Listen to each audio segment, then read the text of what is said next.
Can you imagine being sad and crying about the end of your relationship and you hear this loud grating voice saying, now that it's over, that's when I'm going to see the other side of you?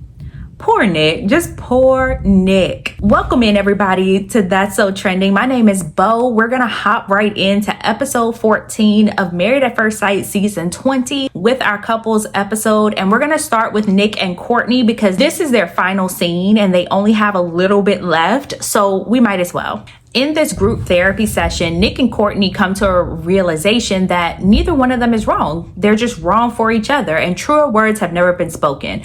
They need to divorce and be separated, not even friends, just not together in the same vicinity because these two don't communicate very well together. And I think that is always going to be an underlying issue for them because on a show like Married at First Sight, someone doesn't have to go out and commit a felony in order for it to be rational for you two to separate. This is an arranged marriage. We're trying it out to see if it works for 8 weeks. They made it to week 6, I guess, and it's done.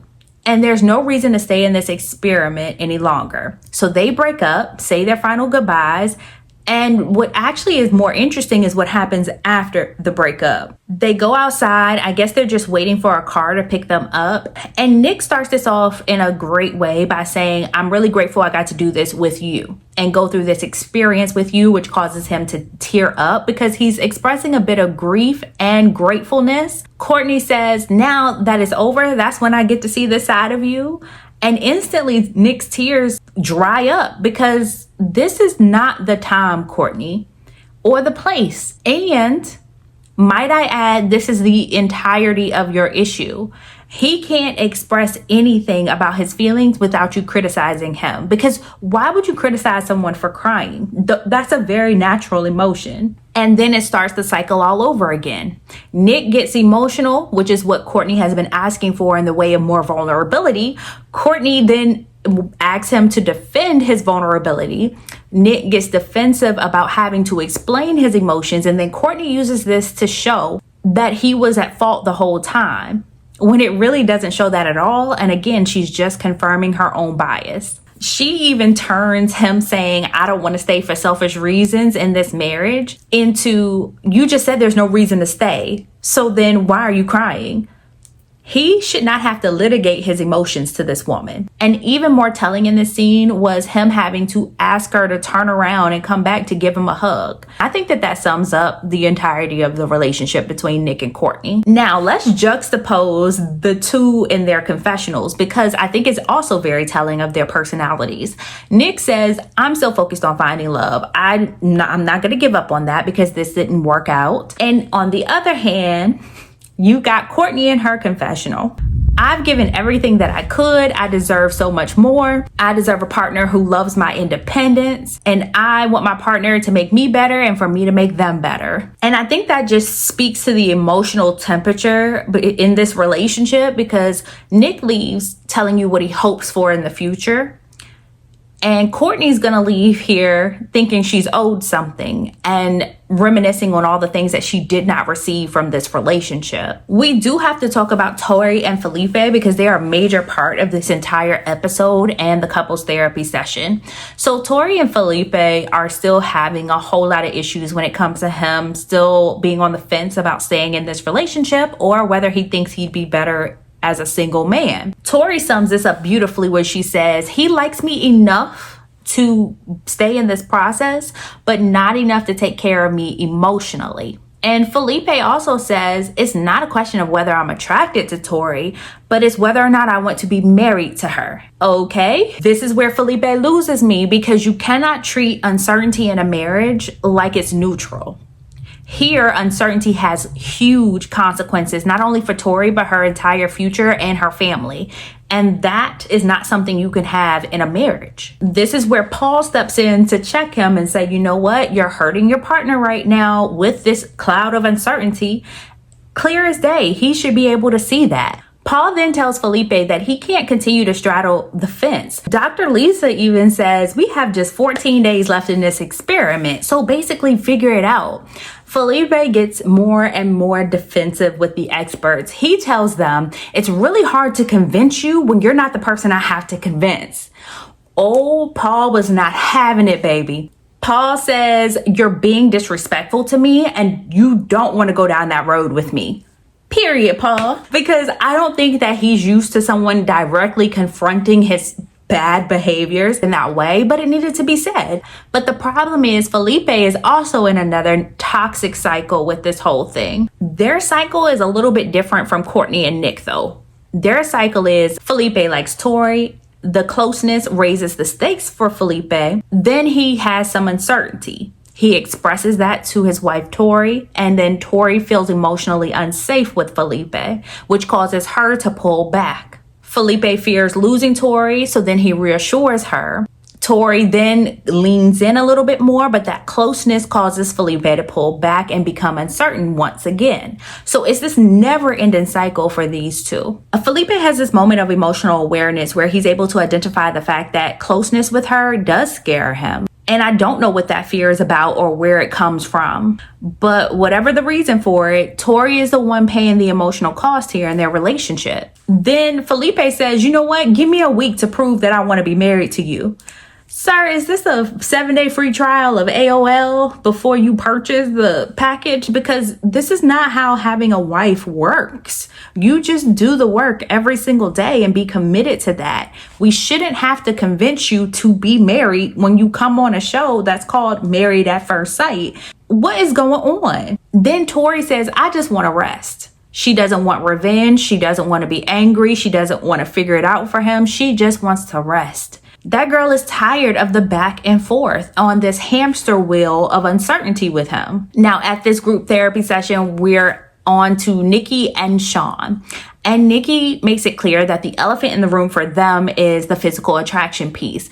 Nikki doesn't see it for Shawn quite yet. She still is struggling, but she says she wants to look past that with her husband because looks aren't everything. And Cameron then calls her out, because he doesn't think she's physically attracted to Shawn either. He sees that Shawn's attracted to her, but not that Nikki is attracted to Shawn. And I think that Shawn is okay with that and maybe even used to that from women. But Nikki says the next line, which actually gives me a little bit of pause, more so than anything else that she said here. It feels nice when I'm with him, but it's not romantic. So that is interesting because it's a detachment of feelings for her almost. It's like, yeah, I kiss him and that's okay. It's an action. I'm doing it. It feels nice to wash my hair. You don't have strong feelings about washing your hair, right? So I think that it's interesting that she sees it as a task to get done with Shawn. And I want to say too that Shawn and his deadlines, I don't know if this man is used to talking about physicality in any other way than give me a deadline. It just would feel nice if things could just happen, but instead Shawn keeps questioning it. When is it going to happen? When do we do this or that? Holding these quarterly performance reviews doesn't really help your partner get to that space with you any faster. And he even acknowledges whenever we don't talk about it and it just happens, it's fine. So let it be enough, Shawn. But this is a legitimate decision for Shawn to make on decision day. Is the physical intimacy component going to be enough for him? Because he shouldn't have to endlessly wait. And Nikki doesn't owe Shawn anything on a timeline either. So this is a compatibility issue. So now let's move on in this therapy session to Belle and Mecca, two people who have no problems with physical attraction to each other yet. But here in episode 14, Belle opens up and says that she's used to making all the decisions in her past relationships and she doesn't want to do that here. Because they're both so cautious, I think they're just becoming very passive in their relationship. And Mecca running away from love, her trying not to be in charge of everything and not making Mecca uncomfortable. Those two things just don't mesh very well. Paul tells Belle, every time you feel a thing, say a thing. And I love that because you can't both be in the passenger seat in your relationship. Somebody has to step up and take the initiative to see where things can go and to expedite the process. You only have 8 weeks on this journey together. Now, this is nothing to do with Belle and Mecca, but I actually love the fact that they don't mind gossiping together. And Mecca hit the nail on the head when they got in the car, and Shawn listed all those physicality deadlines that he had, one of which was taking a bath.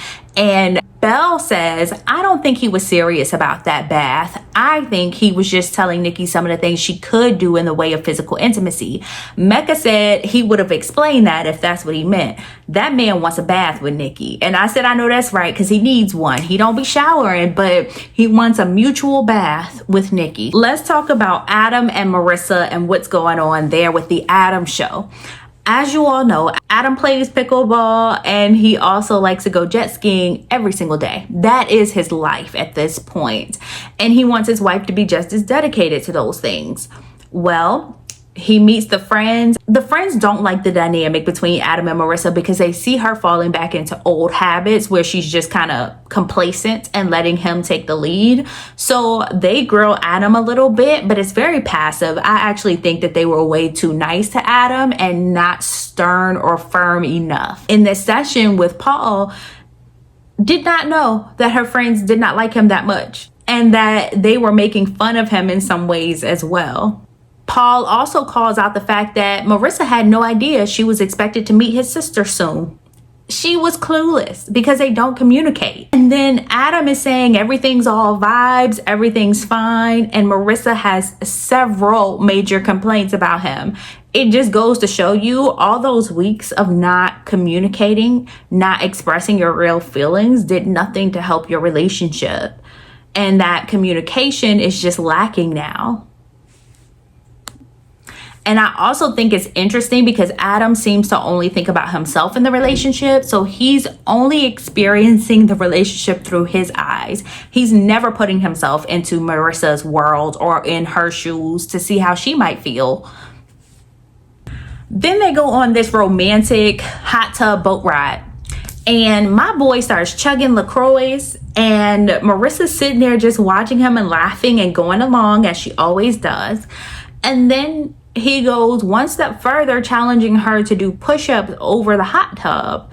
Why are we at a level 10 on a romantic date? Are you okay, Adam? Because it doesn't feel like you're okay, my friend. It almost feels like Marissa is creating her bachelor moment. He thinks he's on some type of Nike training retreat at this point. I don't know what's happening in the scene. It's two different experiences. Now, when we get to Caitlyn and Devin at that group counseling session, I will say that they seem to have made some progress.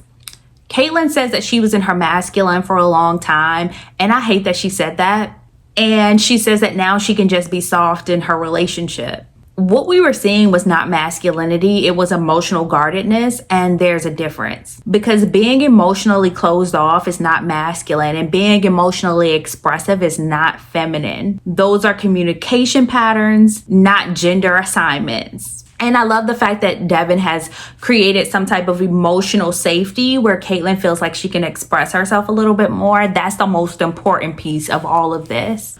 Michelle and Cameron at this group therapy session basically say the same thing they've been saying this whole time. They're fine. Her friends say that they can see him in her world. He's the best man she's ever dated. Cameron does have some issues where he had become sad and he was worried about her seeing him in that state, and she was great throughout all of that and so optimistic. Congratulations, Cameron and Michelle, for getting about 37 seconds of this video because y'all are the only people with normal relationship behaviors. Now, episode 14 kind of goes right back to where we started, okay? And not just for Nick and Courtney. I do think that Adam and Marissa need to also reassess if they're truly compatible. Even Devin and Caitlyn could take a page out of their book because I feel like sometimes people are forcing themselves into spaces that don't really fit with their lifestyle. And that's okay to say, this marriage just didn't work out for me. Because nobody's wrong. They just might be wrong for each other in this experiment. And walking away can be a lot healthier than trying to force things to work when they just don't. And I want to make this clear. Nick and Courtney didn't end because one of them was a terrible person.